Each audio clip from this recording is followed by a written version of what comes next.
Alright guys, thought I'd bring you along with me today. We're doing a little combine maintenance. We got done with the farm here yesterday. Everything harvested. Farm made 52 bushels of the acre. After I've done my math on the last load we hauled off, so I'm well pleased with it for the dry year we had. We got another farm that's not quite ready. We'll probably move to it at the end of next week. We're talking about some rain coming tonight. 80% chance tomorrow, and 70% chance, I think they said Sunday. Tropical storm's coming up out of the Gulf of Mexico, supposed to come through here the next couple of days, so figured it'd be a good day to go ahead and get some maintenance caught up on the combine before we got moved to the other farm. So what we're doing is we're replacing some guards, probably going to replace a couple of sections. I've got one of the guards off here. As you can tell, it's pretty much bent. And we've got another one down here. Let's see, what was that? Oh, right there. Top's broke out of it. So we're going to replace those. Excuse me. Swallowed some bean dust. I've got a couple of sections. This one here is pretty chewed up. We're going to replace it and put some new ones in. But let me show you why these have to be replaced so often. Alright, let me see if I can find it on here. Oh, right there. There it is. Made in India. All this scrap metal that we ship overseas, sell to India and China, and by the way, most of those guards do come from China. I'm not going to try to get too political on this, but all the scrap metal, we sell them, and this is here is the junk that we get back, and then we have to pay that price, $14.90 a piece. This one here, which was a three prong, I put one on Tuesday, and Wednesday afternoon, the top was broke out of it. $22.50.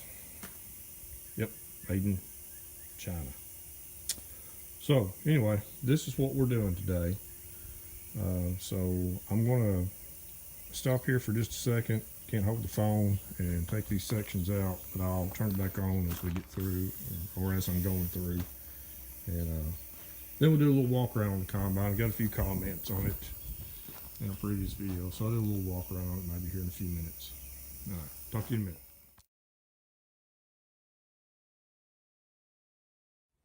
All right, we're back on day two. Yesterday I got busy and I lost track of time and was putting all these guards and sections in, and next thing you know, I've got the air compressor trying to blow off some of the dust off the combine and clean out air filters and fuel it up, and it was just a busy afternoon, so sorry I didn't get to film any of the rest of it. But anyway, what I've done today is I'm trying to seal up this cab a little bit more airtight to keep some of the dust out. I don't know how many of you've run these older combines, but they're a dust magnet inside these cabs. This one here, up here behind me, this is where there's two filters, one here, and then there's actually three, one outside. This is where I've seen the majority of my dust is coming in at. These filters just do not take out it's not bad in corn, but in soybeans, it just doesn't filter out enough of the recirculated air. And you know, I don't know, maybe it's a bad thing what I've done, but I did run it for 3 days and the dust was not near as bad as it normally is by sealing this up. It is for recirculating the air, but to me, when you're drawing outside air in that's dirty, you're not helping your cause a bit. So anyway, I've taped all this up with duct tape, sealed it up, and I also noticed that down here underneath the seat, let's see if I can get a camera view, right through here there is a rubber seal where this seat comes up. To these older John Deeres, the seat folds up so you can get to the belts that's underneath. And there was a lot of dust coming in from there. Okay, maybe this is going to give you a little bit better view of what I've done on this side. I've taken just regular foam weather stripping and placed between this rubber seal and the metal flashing on this part of the combine, and I've stuck it through here and just trying to create a little bit tighter seal between where this seat comes down against this metal flashing. Now again, this is all that Deere come out with, was this rubber piece, and when this combine was brand new, it probably worked real good. This seat lifts up, and I'm not going to take it out again to raise it up to show you, but anybody who's ever run an older style John Deere combine knows what that's for. You have a bunch of belts underneath there, and that's how you access to get to those belts. The seat has to come out, and then this plate lifts up and then gives you access to your belts. Well, the only thing that seals that is your body weight sitting on that seat. It will actually raise a little bit just by lifting it up. So to create a seal, your body weight sitting on that seat is what seals that up. And again, those rubber seals, when they were new, they probably done the job. Plus having a cab kit in here probably helped seal it up a little bit too, but it doesn't do the job anymore. Now also, along with sealing up that seat, I went ahead and I put some stripping on the doors as well. There's a little bit of dust coming in through here. You can usually tell where your dust is coming in by where it accumulates on the floor, unless you're running the air conditioner, which keeps the air stirred up. These seals on these doors, the same as on the seat, after they get old, they start to dry rot, they get hard, and they will not seal up good. So I run me a strip of foam weather stripping around the door as well. And when I closed it up, I turned the air on, and it does seem to help out. So hopefully I'm not drawing in quite as much dust. This right here, just look at this. This is what's being drawn in through these vents. All right. Can you imagine sitting around having to breathe that all day long? Like I was telling you earlier, these vents up here, it's for recirculating air. I was cleaning those vents out sometimes 2 and 3 times a day, and it still was not filtering out the air when it was recirculating it. This one back here, just to give you an example of how bad. Look at that. Now this is drawing air in with this filter, and then with those 2 filters. And those 2 filters there, every time you slam the door, all that dust fell right down onto your back. So, I don't know, maybe this is not going to work. I'm going to try it for a while and see. If any of you've ever dealt with this, leave me a comment. Let me know what kind of luck you had with doing this. But the way I look at it, the tighter the seal on these doors, and underneath here, the less dust I'm going to have to eat every day. I still do have to wear one of these on occasions. It'll get so bad that my allergies will start acting up. And anyway, oh, and back here, talking about having to clean the air and beans, this pre-cleaner, twice a day.